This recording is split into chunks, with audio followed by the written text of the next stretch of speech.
দেশবাসী, আমরা এখন আছি লক্ষ্মীপুর সদর উপজেলার ১৯ নং তারিগঞ্জ ইউনিয়নের ৯ নং ওয়ার্ড। এই ৯ নং ওয়ার্ডের অবস্থা খুবই ভয়াবহ। দেখতে পাচ্ছেন আমাদের তোহাজ্জিন নুরাইন ফাউন্ডেশন থেকে আমাদের ১৫০ পরিবারের জন্য ত্রাণ আসছে। আমরা আমাদের স্বেচ্ছাসেবী নিয়ে ৯ নং ওয়ার্ডে এখন বিতরণ করতেছি। দেখতে পাচ্ছেন এই এলাকায় একেবারে মাঝাফানি অবস্থা। আমাদের সংগঠনের ভাইরা যাই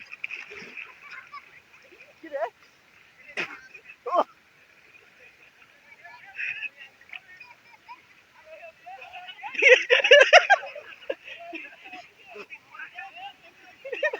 হ্যাঁ হ্যাঁ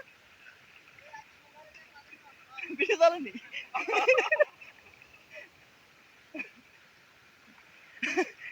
দর্শক, আমরা দেখতে পাচ্ছেন ৯ নং ওয়ার্ডের পানিবন্দী এখানে শত শত পরিবার আছে। আমরা দেখে দেখে কয়েকটা পরিবারে আজকে ত্রাণ দিব। তোহাজ্জিন নুরাইন ফাউন্ডেশন থেকে আমাদের ১৫০ পরিবারের জন্য ত্রাণ নিয়ে আসছে। আমরা এগুলা স্বেচ্ছাসেবী নিয়ে বিতরণ করতেছি। দেখতে পাচ্ছেন লক্ষ্মীপুরের বর্তমান অবস্থা ভয়াবহ বন্যা।